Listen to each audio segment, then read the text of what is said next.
Star Trek Discovery kicked off with the Vulcan Hello, an episode that gave us war, intrigue, and a very different kind of Starfleet. But did this bold new beginning live up to the Star Trek legacy, or did it stumble out of the airlock? Today, Craig and I are breaking down what's good, what's bad, and what's downright crazy about the first episode of Discovery.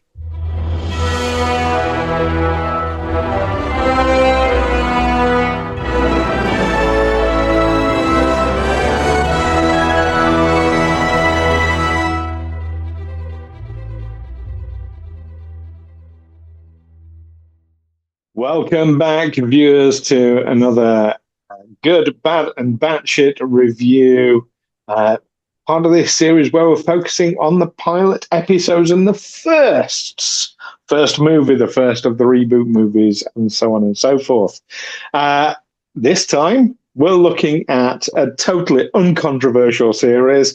We're looking at Discovery and the Vulcan Hello. So, Black alert. Black alert indeed. So, as a Vulcan hello, I'm Stu Jackson, one of your hosts. And I'm your other host, Craig Houston. Hey, so, yeah. Well, I was very excited when Discovery came out. I think Netflix was very excited before Discovery came out. Netflix was very excited. This is very, very true. I mean, despite the rushed trailer that ended up defining the shape of the ship. Well, it changed from the trailer. It did change a bit, but the fundamental, like the silhouette of it, and they elongated the nacelles. They put a spinny bit in the middle of the sorcery. They did some wacky things, but yeah, fundamentally the shape, the triangle. It looks like the Vulcan Idic from a certain angle. It does. From a certain point of view. Yeah, a certain point of view, indeed. Very Spock of you. Yeah, so do you remember when... I mean, do you remember? It was yesterday. When Discovery came out. Well, to be fair, I mean, it was 2017. So, I mean, you're going back like 8 years now. So, cool. Yeah. I remember the excitement that there was going to be a new Star Trek. Mm-hmm. And I think Netflix had so much confidence in it until it was actually delivered. And I think the only start of worries that I had was when I saw the trailer.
The teaser trailer for it, and I thought, hold on a minute, we've seen this before.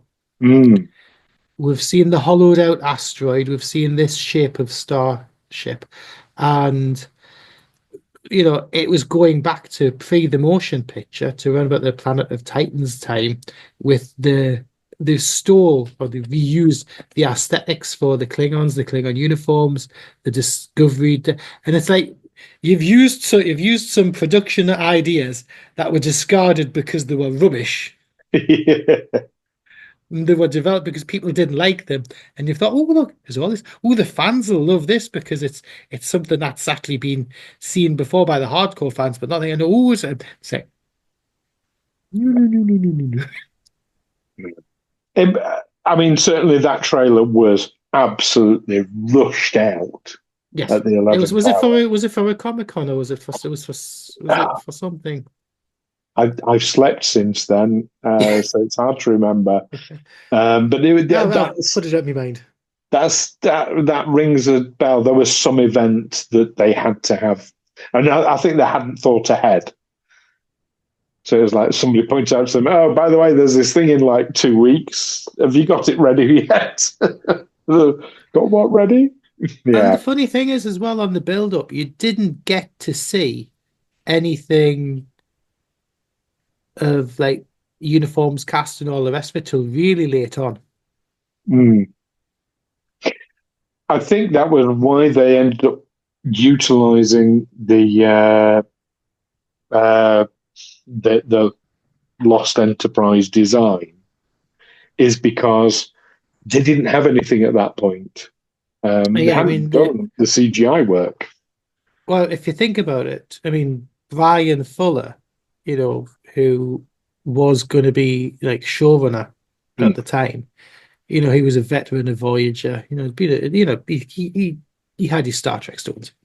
mm, And there was just so much interference and so much um, behind the scenes trouble. I mean, you think back then you even had Nicholas Meyer who was on mm, board, and you had yeah. some proper Star Trek name people who were jettisoned, and they got a long way into pre-production, and then it was jettisoned and they pretty much started again. So there's so many things that were going to happen didn't happen, and so many things that didn't happen. And there's so much. I think there's so much. I know it's really, really difficult trying to redo a Star Trek for the series, and especially with the time pressures. But the budget that they had and everything that they had, Mm. they just did. I don't know. Was there not enough adults in the room at the time? Well, my recollection at the time, so I had a lot going on. So my Star Trek focus was off while all that was happening. I wasn't really up to speed with things back then. I do know Brian Fuller. Obviously, a lot of people have known from his work on Hannibal more than anything else, I think. Um, I know he originally wanted an anthology style series that explored different Time timelines. periods, yes, different time periods. Yeah. Sorry, different time periods, not different timelines. That would have been crazy. But so, can you give us give the viewer and me kind of an explainer as to what happened behind the scenes then with Brian Fuller? But to be fair, it's been shrouded in mystery because there's never been a definitive answer about why Right. he left or whether he was fired. He was on the decon chamber not too long ago with Connor Trinier, and even then they mentioned bits about stuff, but they never went into it fully, Mm, and whether he was sacked or whether he was let go. And I think so much stuff that he did was discarded and started again, the new mm, showrunners. And I think a lot of it will stay in myth until there's a be all and tell all book in a few years' time, because I think it'll all come out. yeah. Oh yeah, these things do. Yeah, Usually when these someone things do. passes away. Yeah, but it's funny because Discovery was originally mooted to be the similar to what Voyager was. Um, Discovery was going to be the lead show of the first original series for CBS All Access. Mm, But because of all the background goings on and because everything happened, that was delayed. And The Good Fight, which was a spin-off to The Good Wife, which was brilliant, ended up being the lead show of the first original series on CBS All Access. So similar to Voyager was UPN's first show, so this was going to be CBS All Access as well. And it's really odd that it was going to be Star Trek, because Les Moonves, who was in charge of CBS at the time, he's the guy pretty much who cancelled Enterprise. Mm. So the guy cancelling Enterprise is the guy who commissions Discovery. It's a bit cyclical. These things come around. Okay. Well, I mean, thank you for that. But the anthology thing would have been interesting, because I know one of the stories that they were really pushing, that they were talking about, was going to be they were going to cover the lost era of Star Trek. There was going to be stuff post Kirk, pre Next Generation, because that was one of the things that they said that they wanted to do. Yeah, that would have been good. Okay, well, we got what we got. There were some questionable things about it, no doubt. There were some good things as well. But before we get into any of that, so are you ready for Craig's 60-second synopsis? Okay, this one's an off-the-cuff one. Whilst on the USS Shenzhou, Michael Burnham is on the planet with the captain, whose name's... why have I just suddenly forgotten the captain's name? Giorgio. And they prevent a planetary catastrophe. And whilst on patrol afterwards, they are sent on a mission to repair a beacon on the border of Klingon space. Halfway through. Whilst there, they discover a interesting, shall we say, Klingon vessel that starts the preparation of war between the Klingons and the Federation. I'll leave it at that. Okay, that's all that happens in that one. The 10 seconds left. Anything you want to add? There's no Discovery in it.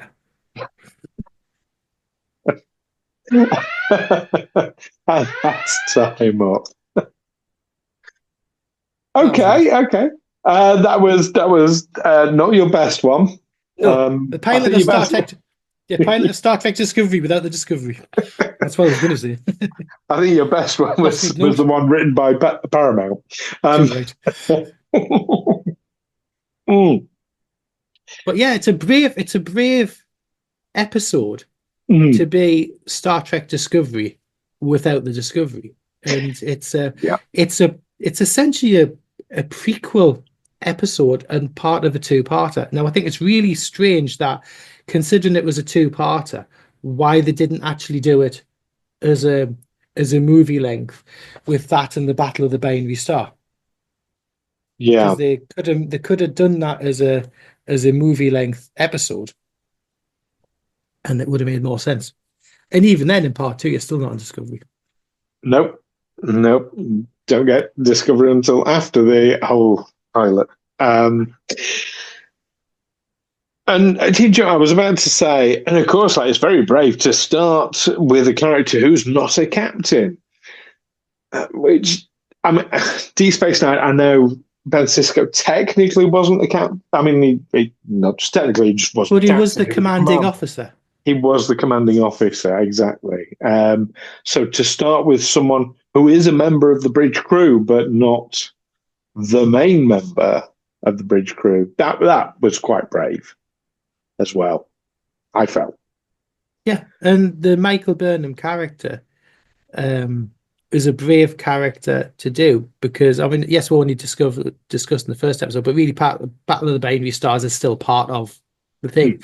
And then for that character to be A, not the commanding officer, and then B, to end up being in jail for the repercussions of what they've done in these two episodes. And yes, you're essentially starting from scratch. Right, I've just of course, yes, it's not a two-parter. It's a different episode. The Battle of the Binary Stars, which is the second episode. I always think of it as the second part of Vulcan Hello. Well, I was thinking of Vulcan Hello as a two-parter. Oh, yeah. That's annoyed me now because I watched both in preparation for this. But you see it as, because it's the same story. It's a continuation, even though it's and it should have just been together as one episode, Yes, as a it should. movie, as a movie length episode. Yes, absolutely. Absolutely. Mm. Okay, well, that's the episode, and that's why I was like, you're halfway through, and I'm thinking you haven't even introduced the Klingons yet. Well, this is I was it. It thinking like the doesn't. whole 2 hours, yeah, but yeah, it's of It would course, have been yeah, easier to do that because all this essentially gets up to is, you know, the Shenzhou exploring essentially the debris field and mm, finding the beacon ship, and then upsetting the Klingons by yeah, killing somebody, and then the yes, Klingons go, look, yeah, yeah, they are like the torches just in Lord of the Rings, yeah, yeah. Gondor's under attack. Okay, well, Get him. so full disclosure, it might be that some of my good, bad, and crazy choices are from both episodes. I will Makes sense. admit. I No, it will makes sense. admit. Makes sense. But let's fire into those then. Let's talk about what we like about it first. What's your first good? I like the story. I like the fact that they are going back to um, the the war that happens before the original series between the Federation and the Klingons. Because in canon, it happens. You've got the whole Garth of Izar Mm. stuff, and it fits in there. And I just wish they'd done it so much better. But I think it was an interesting time period to set it 10 years before the original series, in a kind of in a lost era period where something big happens, being the Klingon War. And that is not what you would really think of being as the most interesting time period for Star Trek, apart from the hardcore fans. Mm. It's a different take, and to put so much money into it for such a kind of brave move, Yeah, and it was never going to be guaranteed as being a success, because it's not flashbang, in recognition of the Enterprise and Spock and things and stuff like that, which will come much better later. But absolutely.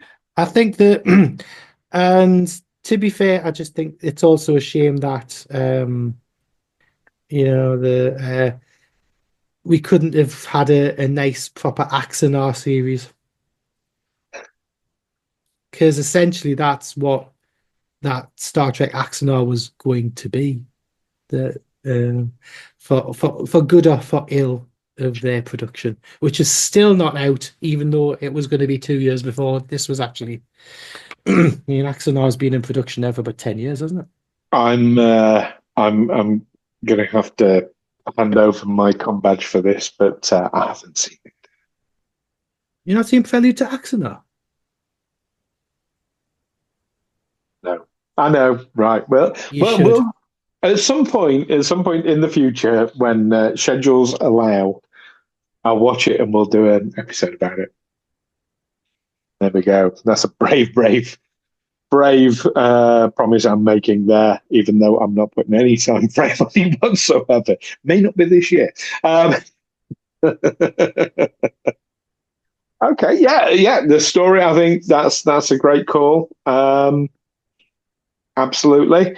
For me, my first one is the look of it being so cinematic. It's sleek, it's high budget, stunning visuals, the dynamic camera work, the CGI is much better than the trailer that dropped with the teaser trailer, but in the actual show, the CGI is absolutely right at the forefront of what was available. It just screamed blockbuster series to me right from the word Yeah, go. I think it looks like a film. Mm, It's very cinematic. It doesn't look like a TV series. I mean, yeah. I've got a lot of issues on the production design, but you can't fault the production. Mm. I mean, you look at the work that they did and the intricate work that they did on the Klingon stuff and all the props and everything like that. I mean, it's such a high caliber. Yes, If only yes. it was closer to what canon should have looked like. But We'll talk about that in a bit, I'm sure. I have some quite bold opinions about the Klingons that some people may find controversial. yeah. That's all I'll say. But I'll hold my counsel on that for the moment. What's your second good? I love the casting of the show. I Hmm. think Sonica is really good. I like the way, and I think it's very subtle in the earlier episodes where how Vulcan-like she tries to be as a human. Yeah, She develops and she grows. It's funny because she goes from not being emotionless, but be very staid, very held back, to becoming. She really fully through the series develops her emotions. And yeah, she becomes one of the first crying captains and things and stuff like that, which goes a lot. But originally, when they started out, she's brilliant. And Philippa Jojo, I mean, we just love Michelle Yeoh. She's mm, just, she's absolutely fantastic, and yeah, it's such a shame the way that she was killed off because it would have been interesting to see her as the lead captain in a series before she becomes Emperor Jojo, but Prime Jojo would have been yeah, really interesting to see more of. I mean, I love Jason Isaacs. I think he's brilliant. Um, but I really think the casting on this is great. The only thing that I would say with Discovery in the casting, and it's not against the casting, but half the bridge crew, even by the time of season 5, I can't remember the names, mm, and that's on me. That's on me. But there's so many of the rest of the ancillary crew get short shift throughout the series. They don't get developed as well as they could because it's very, very much centered on the leads. yeah, Yes, you may get some Tilly stuff. Yes, you may get some Stamets stuff and some in their stuff. But generally, the rest of the bridge crew don't get much to do. yeah. They were there for support, Yeah, not they weren't the heroes of their own story very yeah. much at all. I absolutely And I agree. just feel like Discovery it's not as much of an ensemble show as the rest of the Star Trek series have been post original series. Yeah, yeah, But that's nothing to do with the casting. I think the casting was great.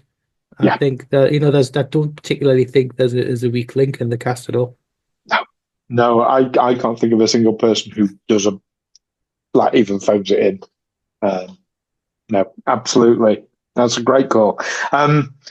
Agree with all your points about Sonequa, including the one about her being the first flying captain as well, which a lot of people like to point out. I do like to point out that, however, that is except for Kirk, Picard, Cisco, Janeway, and Archer.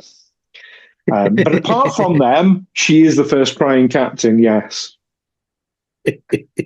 Uh, sorry, I do like to. I spend far too much time on social media looking at trolls posting. I will admit that does get to me.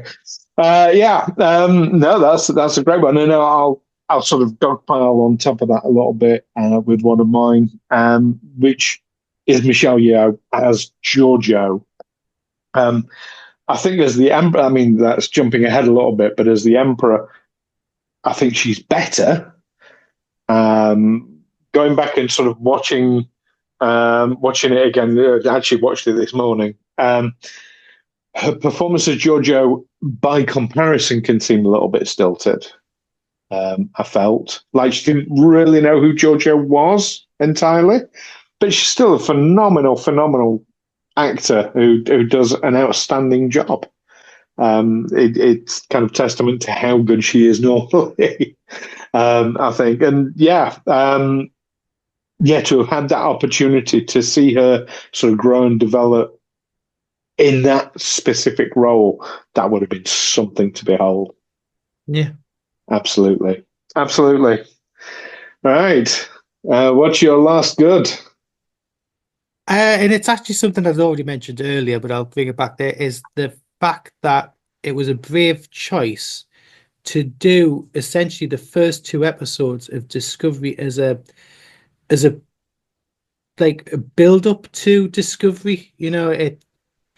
It you're naming it Discovery, yet you don't see your essentially your central character of the ship until the episode after this. It's the first time where they've actually done that. Mm, It's yeah. not like on DS9, you didn't turn up at DS9 in episode 4. The first shot of encounter at Far Point is the Enterprise. Yeah. So you're calling a show Discovery, and you're brave enough to not actually show that ship, because building the story and building the character of Burnham and all this back stuff there was more important than showing your hero ship, which is I think it's a brave move. Yeah. I'm going to counterpoint that slightly. That yes, you've got all that build up, and that worked really, really well. But my last good one is how they dive straight in with conflict, which is also a really brave choice for Star Trek. Normally, your focus is on exploration, diplomacy, but this just throws us straight into the beginning of conflict, and that I mean, sets it up very they do dramatically. tease you. Yeah, they do tease you in the first 10 minutes with them on Oh, they're helping out a civilization, and yes, then they get into conflict. they're kind of like they're reminding you who Starfleet is, and absolutely without that, I think going as quickly into the conflict as they did wouldn't have worked. But yeah, to sort of go straight in basically the first episode, absolutely, absolutely. Okay, so I think this. What's your third one? Oh, that's my third one. Oh, okay. Yeah. Going straight in with the conflict. Absolutely. No, and it's of course not all about the good stuff. I'm sure lots of our viewers will want to write a litany of bad things about this episode because people like to do that, and that's fine. Not all Trek is for everybody. But what you got on your bad list? Okie as beautiful as it is, the production design throughout the original run is just wrong on so many levels. The bridges are far too big and far too expansive. I hate the uniforms. I just think that, if you're trying to build a bridging ground between original series and the Enterprise kind of stuff, they did it far better and far nicer in on the USS Kelvin, for instance, in Star Trek. The blue, the all-in-one blue stuff just doesn't look right. The sets, the bridge sets and things and stuff like that don't look right. The Klingon ships and stuff like that don't look right. The starships don't look right. And it's so obvious that they knew by the time the show was released in the backlash how much they got wrong. By the time you get to the end of the first season and into season 2 and into Strange New Worlds, they are backpedaling like hell. Yeah. And if they were confident in what they did, they wouldn't have to do that. You look at Star Wars now, you look at how much money they're spending on all the new Star Wars series, yet they are keeping the aesthetic as close as possible to make everything fit in the universe. So why try and fix something that's not broke? You can update it, and you can see with Strange New Worlds how well they've updated it. Yeah. But there's just so many things on there where, the it doesn't fit in the Prime universe. It would have been something easy to fix, and I think considering that they were shouting from the rooftops, "This is Prime Universe. This isn't a new universe. This isn't anything different." And of course, it's got to be updated. Of course, it's got to look modern. Of course, you've got to go for the 21st century and what people expect and anticipate. But that wasn't it. But they Yeah. got it right with Strange New Worlds, and they got it right later. I mean, you look at the end of the start of season 2, where you've got the Discovery versions of the original series uniforms where it's just essentially the right colors on a Discovery uniform. Mm. Works fine, works perfect. But Yeah. yeah, it just annoyed us. Yeah. I can say, and for the most part, I sort of I agree with a lot of what you say. Certainly, the Klingon ships were a bit odd in their design. I, but I think, and this is where I mean, would you include the redesigned Klingons as part of that, Yes, I or is mean, I that a think separate? Is that that a was a that separate was a review? that was a separate, but I can No, look no, at it no. while We we. can save that and talk about that later. But yeah, the ship thing. I get they were going for a different aesthetic. They wanted it to stand out. Like you say, they couldn't leave it. I remember once having this online discussion with someone when Strange New Worlds, when the first photos came out of the bridge set. And this person was, in fact, no, I was during Discovery. Um, and we got the images released, and this person was absolutely incandescent with rage that it wasn't the same as it was in the 1960s show. He said, "It's not the same ship. It's not the." He kept saying, like, "It's not." People must be deranged if they think it's the same ship. They must be mentally ill if they see it as the same ship. I'm like, but you can't have rotary dials and things like ticker tape machine at the back Yeah. that sort I mean, of thing. this is it. I mean, when they did in Deep Space Nine and in Enterprise, where they went back and recreated that stuff, it Mm. looked really nice. It looked gorgeous, but that was homages. And again, they were over 30 years ago when they did those Yeah, homages. We're 30 years past that now. yeah, So, I mean, exactly. when at the end of season 1, when the Enterprise turns up, where they've reimagined it a bit, that Enterprise looks gorgeous. Yeah, And even when they got to the interiors in season 2 and what they've got with Strange New World, you can buy it. You can buy that. This is something that would have worked better in the JJ yeah, films yes. because it shows you how they can make it look retro future When it's done by fans. when it's done by people who care. Yeah, absolutely, absolutely. Yeah, yeah. I'd go with that. Okay, so that's your first bat. Mine is Sarek's incredible psychic powers.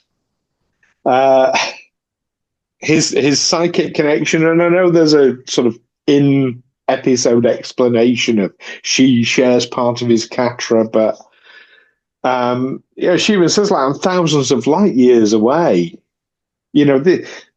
It's never what I feel confident it's not what mind melds were supposed to No, be. it's not.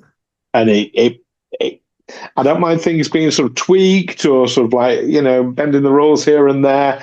It's important to understand the rules before you start bending them, though, or breaking them. But this just totally obliterates Yeah. sort I of, mean, the closest thing you could say that happens like that at a long distance was Spock's connection to Vija. But that was because it was something that was so powerful. yeah, yeah, exactly that. Exactly that. So, yeah, that was weird. Weird in a bad way. Otherwise, it'd just be in the weird section. What's your next bad? This is the fun one. The Klingons. Okay. I think that I agree wholeheartedly with what they did with the Klingons, the factions. Trying to bring the factions together, the houses, and all the rest of it like that. That works. I think the makeup design is awful. It's so restricting for the actors. The actors hated it. The actors absolutely hated it. And yes, I can understand you want to do slightly different. I can understand you want to update how the Klingons look because the design goes back from the 70s. It was updated by Mike Westmore in the 80s and through the 90s into the noughties. But again, it goes to show that they have backpedaled. They backpedaled with the makeup in season 2 and beyond, and then they backpedaled massively back to an updated version in Strange New Worlds. Yeah. And it's just you hardly get the emotion from the actors because they've got these fixed masks that they can't really do anything with. And I think it takes a lot away. And I think the production design, the stuff of the Klingon ship, the interior, and all this kind of is gorgeous. It doesn't fit, but it's gorgeous. And you can take it back, say that it's ancient Klingons. It's going back. So it's like the difference of you working in an office block and then going to visit Durham Cathedral. Yeah. I get that. That you kind of get. But I think it's just considering how important the Klingons are in the first season and how big that arc is and that they are. They've restricted the movement of the actors so that it's just, you can just, it looks wrong. Okay. I'm going to, from another podcast that I enjoy listening to, disagree agreeably. Agreeably. We can't all love the same thing. So, to address those particular points, the first one I've got to address is the actors complaining about prosthetics and you can't express yourself, right? You as you know, and as many of our regular viewers will know, I'm a professional actor myself. If a professional actor can't handle being in prosthetics and can't act through prosthetics, they shouldn't put that they can do prosthetics on their CV. Look at Doug Jones. I would argue he has a harder time acting through the Saru makeup than any Klingon had to, because like the Klingon, it looks fierce, it looks bold. You play into that. Doug Jones has no problem at all. I think Doug Jones, his makeup was more flexible, though. He could move around. It was more pieces rather than as much of a piece.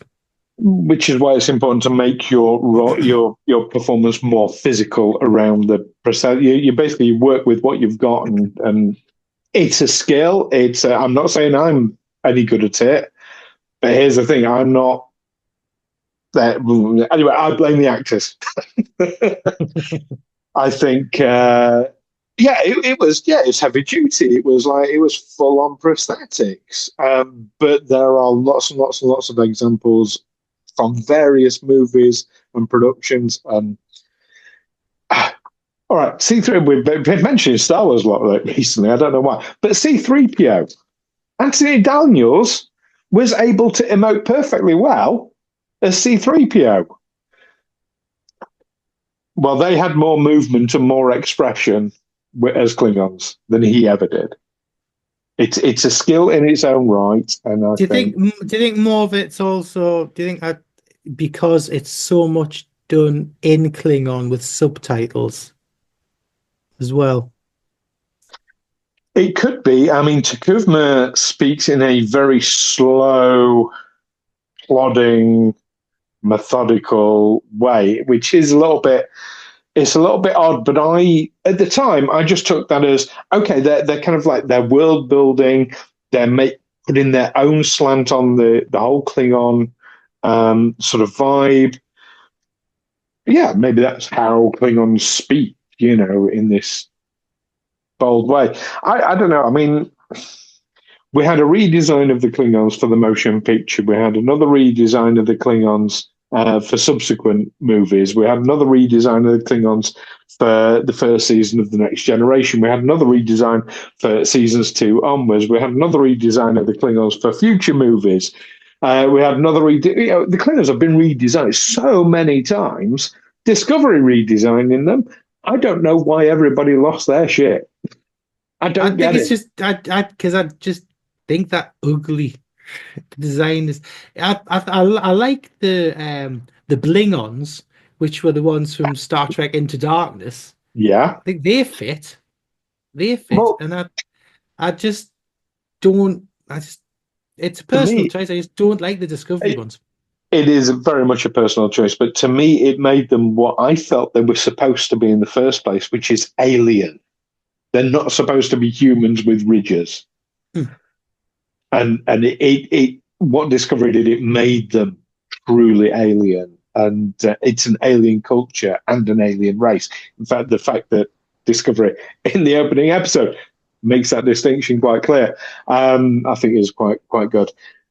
Um, yeah, I liked them. And I thought it was a real shame that they did backpedal. I get why they backpedaled because they had so much hate online, Mhm. so much hate online for it. Yeah, I was disappointed that they backpedaled. But anyway, that's. I feel quite passionate about the whole Klingon Are you allowed? It's what we love. thing. Yeah. And I get it's controversial, and I am under no illusions that most of our viewers will disagree with me wholeheartedly, and that's fine as long as we disagree All right, guys, agreeably. get the pitchforks and the flaming torches. We're going down to stews.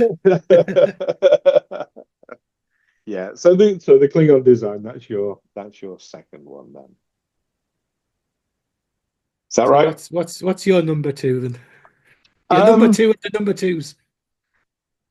my second one, number two of the number twos. I like that. We're keeping that. It's Michael Burnham's questionable choices. Her decision to mutiny against the captain feels ridiculously rushed, and for someone raised on Vulcan to basically, I mean, to act as a Vulcan, it feels completely wrong and out of character. Um, it's I get why it's there. It's there as a plot device. It's there because it's important in the story that she is basically castigated. Yeah, it just like I don't know, just feels really wrong for her. Yeah, I agree with that. But can I add something on top of that as well? Mm, of Is course. that she goes into our court, out of the room to talk to Sarek, who is an important figure, Hmm. ambassador to the Federation and all the rest of it. There's an important situation going off, and she feels that she needs to get the information from him. Why did she not have the captain in on that conversation with a high-ranking Vulcan who is somebody who would be listened to by a captain? Yes, Because if he brings what she wants to it, then they would have had a bit more of a considered opinion over things.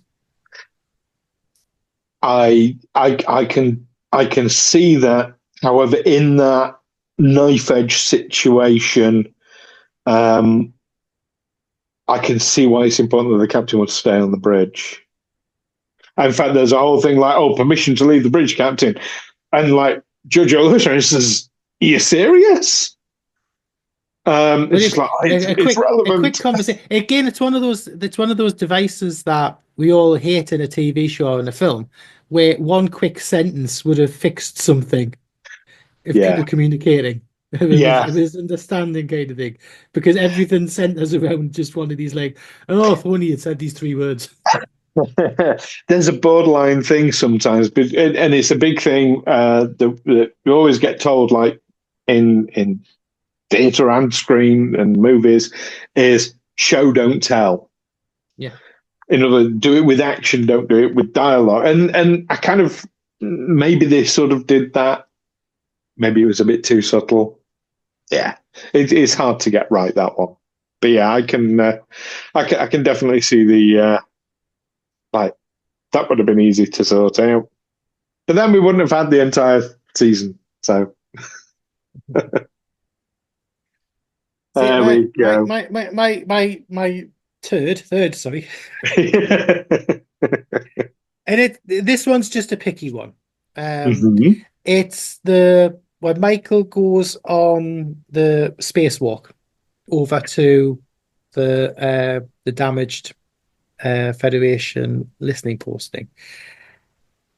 We just seen an exciting spacewalky kind of jetpack thing in Star Trek Into Darkness, and they did a similar kind of thing. So you've got another space suit like action piece like that, and they do it again in season 2, and it just becomes a bit of a trope. Yeah. And yes, it was for plot device, so she could be out on her own and to do that. And she was the one who's going to kill the Klingon gatekeeper thing, and it looks beautiful. I mean, torchbearer. Yeah, torchbearer. It looks great, but it's just a bit like, yeah. And also that thing, just that to do the event to kind of essentially kick off the Klingon war and things and stuff like that. It's just a bit like. And Into Darkness did it better. Yeah. To be fair, I can see that.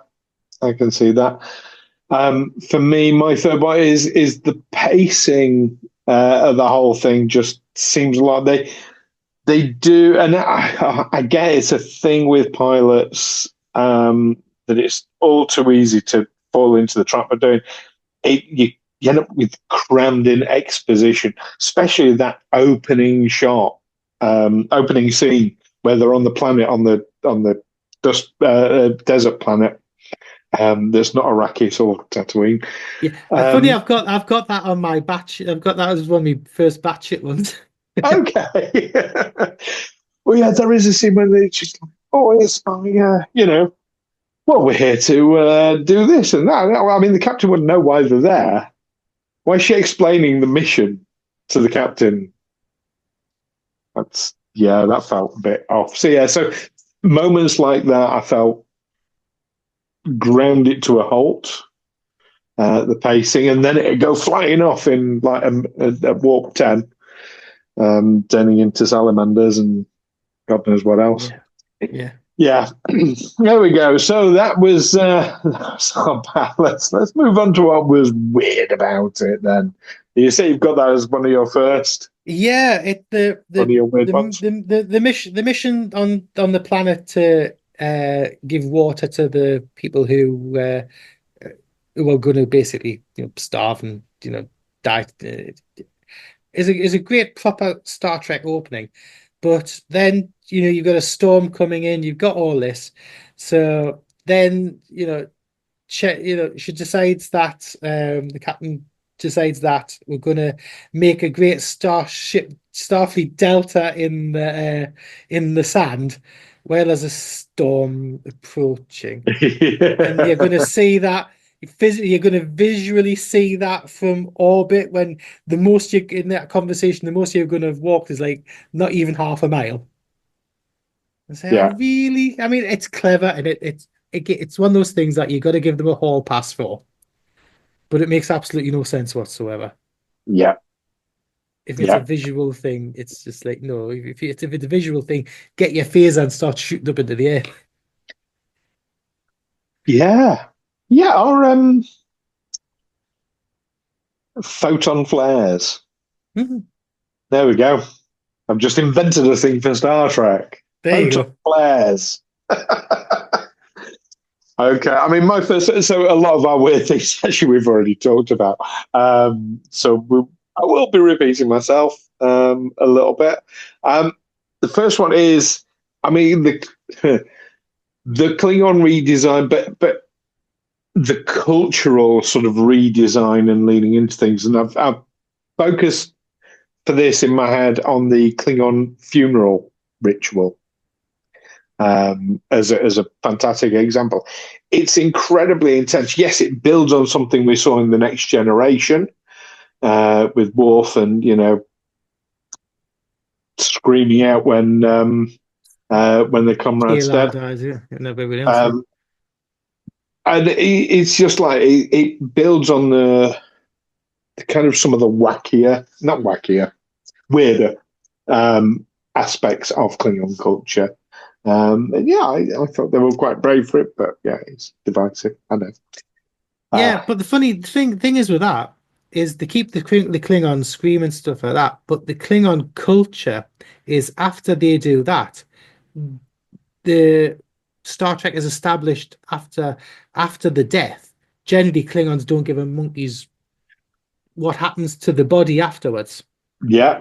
Because they're not there, it's the husk in the now to be reverential and to keep the bodies and then to attach it to the sarcophagus ship is great if you explain that it is part of that family's culture.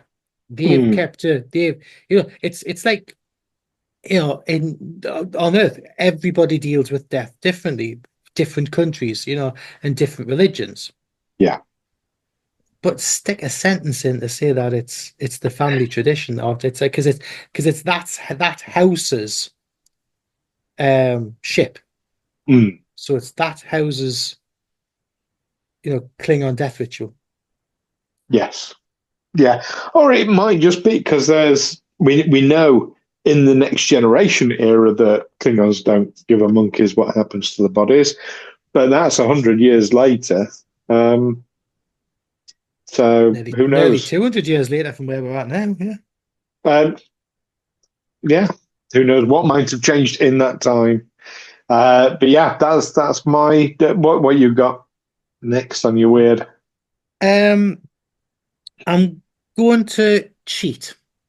Oh. And I'm going to jump ahead and talk about the series as a whole of Discovery. Okay. Because we can't talk about Discovery without mentioning the spore drive. Okay. So I know this is the problem with not having Discovery in the pilot episode of Discovery. Yeah. And the spore drive is an absolute bad thing to have in the Star Trek universe because they have to do so much retconning by the end of season 2 to make sure that nobody in canon has any idea that the spore drive exists as a propulsional device. And it's because of the storytelling is they needed a way for the starship of this series to basically turn up like the TARDIS wherever it needs to be. So there's none of this taking X amount of days, weeks, months, or whatever to get to somewhere. They need to be able to have this starship to be able to pop up wherever they need it. And the spore drive was never originally part of anything that Brian Fuller had anything to do with. This didn't turn up till afterwards. And then they got themselves in a lot of legal trouble with the guy who has populated the spore drive in his own works of fiction. And a lot of copyright issues and things gone on there, which I don't think he won. I think Paramount or CBS managed to avoid that. But I think it's something that's one of the big things that the fans really didn't like being shoehorned in. I mean, as a concept, it's great. It's completely bad. It is completely crazy. It's completely, it's almost like let's just cross over Star Trek with The Last of Us, and everything's all mushroom based. Yeah, it's creative decisions and naming Paul Stamets after Paul Stamets. Yes, Some people who know will know what I'm talking about. So Paul Stamets, the engineer on the character behind the spore drive in the episode, was named after the myceliologist. Is that right? Yeah. The mushroom expert who has taken a lot of has studied a lot of mushrooms. I mean, have you ever seen the real Paul Stamets in interviews? He's out there. He's out there. He's definitely looked into the mind altering nature of mushrooms. Yeah, he's been on the space melange as well. It's a bit. He has a bit. So yeah, I suspect. I'm not going to make any accusations for fear of reprisal. But again, it's like Juna did this. It's just with the spacing guild and using a spice to do it, and this is using mushrooms. So. Yeah. Well, fungal spores. Why not? Yeah, no, that's a cracking one. Gosh, mine's going to seem very bland after that. It's what we talked about earlier, starting a Star Trek series without the main crew. We're not meeting the main crew, let alone the ship, the people who we're going to be getting to know, except for Detmer and Saru. They're on the Shenzhou. Yeah. Of course, but and Burnham. Can't forget her. But yeah, otherwise, yeah, we've not met the captain. We've not met most of the bridge crew. Yeah, that was a wild choice. A wild and bold and brave choice. Yep. Okay. There we go. I said, seemed bland. My final one is a bit of going back to a bit of like thing about technology. The use in Discovery of holographic communication, which they use early on until they manage to kind of say that, they've pulled it all out with Strange New Worlds. You know, the fact that you've got holographic communication from the Klingon border, like in real time with Vulcan, with Sarek there. I mean, it's Bat. It's also Bat that he's kind of having a conversation with her. Then he sits on her desk. He parks his bum on the edge of her desk. Is his desk parallel in Vulcan that he can sit on? Yeah, it's like, I mean, it's just a little bit hey, but you know they're using too advanced technology, and then the retcon and they stop using it in Strange New Worlds, unless they have to and stuff like that. But it's also the fact of when the Klingons, when they set the beacon alight, you know, here we go, it's the whole flipping Gondor thing again, the torch thing. You've got a massive blinding light of something that's away, that's in an asteroid field. So it's a subspace carrier. It's not just a light, it's a subspace beacon, and it's everything to broadcast that. And realistically, is that logical way of doing it? It's only just done for effect and just done for story. It's not done for any kind of like logic. Yeah. And I just think some of it's just a little bit crazy to yeah. Yeah. But yeah, light the fires. And would just that signal bring all the Klingon fleet and all the different families together? And how come all the families from the different parts of the Klingon Empire all turn up at the same time? They were all exactly equidistant to the beacon at the moment that it was lit. Yeah, no. It's a bit that's too lolly. That's definitely a weird one. Mine is the weird choice of making it not feel like traditional Star Trek. we'd had that a little bit with Deep Space Nine, but it was still kind of quite close to traditional Star Trek. This was something very left field, which I know. Again, a lot of people got a lot of hate for this, but I don't see that as a bad thing because Star Trek needs to evolve for new audiences, for younger audiences. And as long as as long as it's faithful to the original, it can make changes and all the rest of it. Anyway, I won't get on another high horse because I don't care. But yeah, it's focusing on conflicts the way it does, having a darker Starfleet tone, and obviously some of that gets explained, especially later on in the series. Yeah. I know it alienated a lot of long-time fans who preferred it to be more optimistic and exploratory. But I think we got to look at a lot of when Discovery came out, what was happening in the world at the time. The whole Takuvma thing, I don't know if this has been canonically told or just theorized about, but the whole Klingon Mahajaj, or was it Remain Klingon, is basically make America great again. Yeah. Takuvma and Trump were basically parallels. Yeah, unfortunately, Takuvma doesn't make it past the first or second episode. If that was a really good parallel, I'd be happy. Yeah. The other one doesn't make it past the second episode, so that'd be good. Yeah, he got a second term. Yeah, so that whole othering of like the whole racist element and like othering, oh, they're a different culture to us, so they must be bad.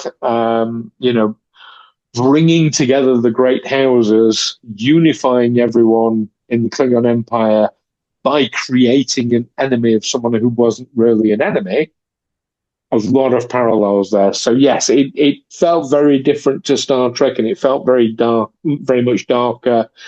But I can see why, and I could see why Yeah. it was important to And have those parallels with real and world.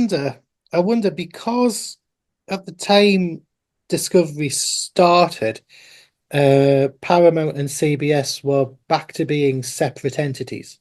Mm. And there's been the whether it's an urban myth or not, that when it's coming to whatever people are doing with Star Trek, it has to be a certain percentage different aesthetic. It can't be exact to what has gone before.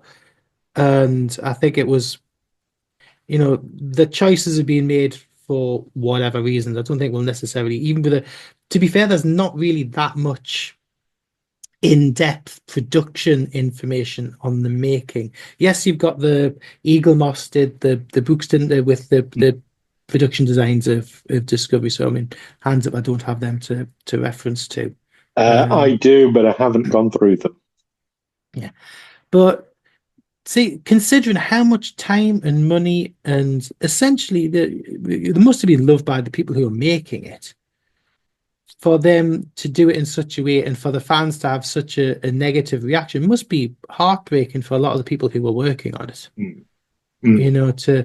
To have here's this big shiny new thing, and everyone's like, oh no.